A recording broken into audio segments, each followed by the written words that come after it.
So we got two disappointing teams, I would say. Two overs here: 0-3 Texans, 0-3 Vikings, in Houston. Now, offensively, Houston is 28th with 308 yards per game, and they are 18th in yards per play at 5.7, 19th in passing yards at 242, 31st in sacks allowed at 13th, and 26th in sack percentage at 8.2%. They are 31st in rushing yards at 66 a game, 29th in yards per carry at 3.7, and 31st in attempts per game at 18.0. They're 23rd in third down percentage at 38.7. Third in red zone, though, at 85.7%. And 28th in points per game, getting only 19.0. Not even hitting the 20s. That's something I would not have expected with Watson at the helm. Defensively, 23rd in total defense, 387.7 yards allowed, 15th in yards per play allowed at 5.6, third in passing yards at 199.3, 10th in sack percentage at 7.1%. Now, the thing I found interesting is they are 23rd in pressure percentage at 19.4. So, a lot of the time, their pressure is basically sacks. So, that's kind of interesting, I think. They are 32nd in rushing yards allowed at 188.3, 27th in yards per carry at 5.2 allowed, and they are 31st when it comes to, people attempting runs at them, 36.3 a game. Now, they are 18th in third down percentage at 44.4%, so kind of middling there, not too bad, not too great, middling. But fifth in red zone at 46.2%. However, 29th in points per game allowed at 31.7. Now, their injury report, we have Colin Gillespie, the fullback, questionable with a hamstring, and they also have an inside linebacker whose name I am about to butcher. So, any Houston people that are here, yeah. Peter Columbei? I'm hoping that's right. It probably isn't, but I'm hoping it is. He's an inside linebacker, also questionable with a hamstring. Now, Minnesota, 22nd total offense, 340.3, fifth in yards per play at 6.5. They are 28th in passing yards at 193.7, 18th in sacks allowed at 7, and they are last in sack percentage at 12%. They are 8th in rushing yards, though, at 146.7, first in yards per carry at 6.0, and they are only 24th in attempts per game at 24.3. Then they are 27th in third down percentage, 36%, 6th in red zone, 75%, and 18th in points per game at 25.0. Defensively, 30th in total defense, 440 allowed, 24th in yards per play at 6.1, 30th in passing yards, 292.3, 31st in sack percentage at 2.8%, and they are 21st in pressure percentage at 20%. So much like Houston, basically, a lot of times our pressure is a sack, but they're getting home a lot more than Minnesota is. And 26th in rushing yards allowed at 147.7, and they are 12th in yards per carry at 4.1, 30th in attempts against them at 35.7, 4th in third down percentage at 34.3%, 8th in red zone at 50%, but 31st in points per game at 34.0.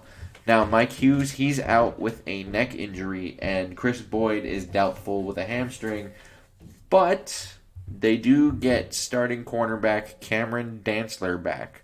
So we'll be able to see any kind of progress that has or has not been made since we've last seen him in week 1. So, now, offense, like when it comes to this kind of stuff, just my thoughts. Offensively, I think we have a good matchup for Dalvin this week. They're allowing 5.2 yards a carry, 32nd in rushing yards allowed, even though some of that can be swayed to they're over 3 there. So I would assume they've been down quite a bit. I don't know what the number is on that, but I assume they've been down a bit. And typically you see a lot of rushing yards and a lot of rushing attempts against teams that have less wins because generally they're down a little bit more often. But the 5.2 yards per carry makes me think they might just be bad at stopping the run. So I'm thinking Cook probably has a pretty good matchup here, considering he's averaging 6.1 yards per carry right now. So you're getting, having to him twice. You should have a first down. That's what he's averaging. And I think you could potentially attack Vernon Hargraves and Zach Cunningham when it comes to the actual passing attack. So Hargraves, he's actually already had 20 targets against him. He's allowed 13 completions for 65%, 10.2 per completion, 6.7 a target.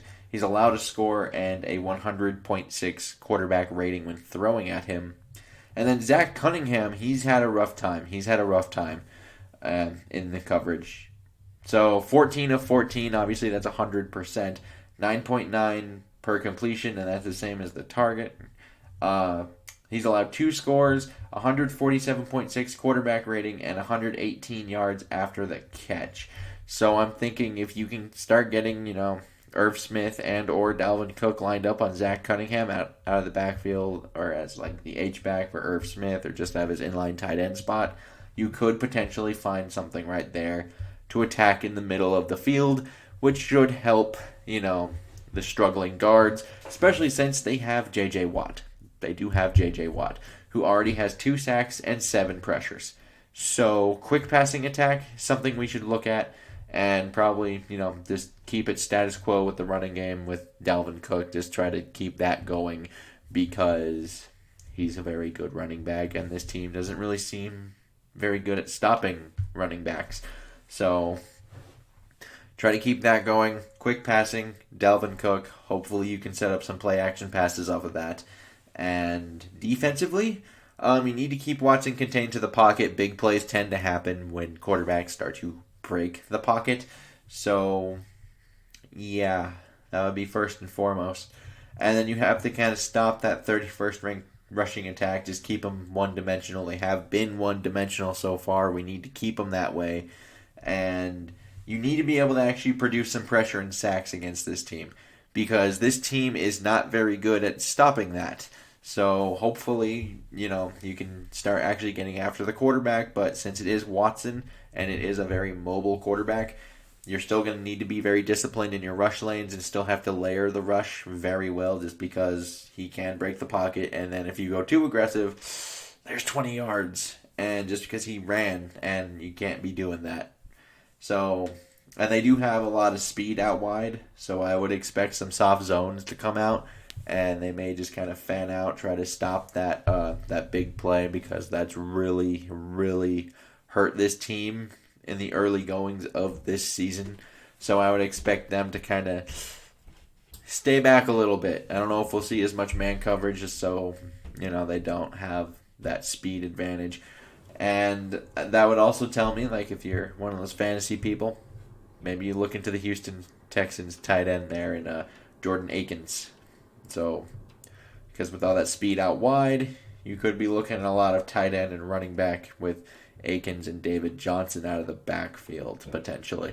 This would probably also be a thing to watch the screens. There might be some screens if they really do start to fan out like that. Now, prediction-wise, I have Houston winning the game 35-30. I think it's going to be pretty high scoring here.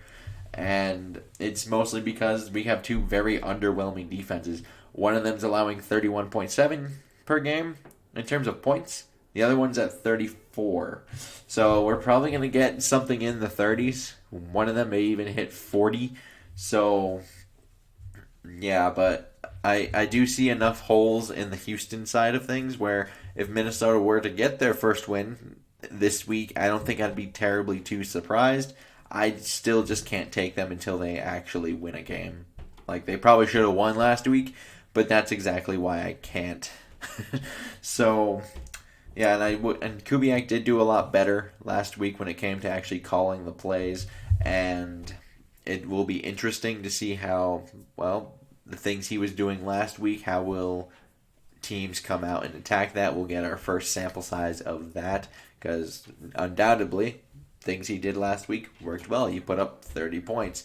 So teams are obviously going to come out and attack that, because they're going to come out and try to do some similar things just because it worked. And defensively, I still think we're just missing too many bodies out there on the defensive side of the ball when we watch it. And that's just how that is. That's going to be a problem all year. I don't think it's coming to be fixed anytime soon. We have marginal improvements every single week, but at a certain point, marginal won't be enough, and it's going to have to be like, well, hopefully. And it's mainly the front seven. It's the defensive interior, and outside of Ngakwe, there really is no real edge rush threat right now. So that is what it is.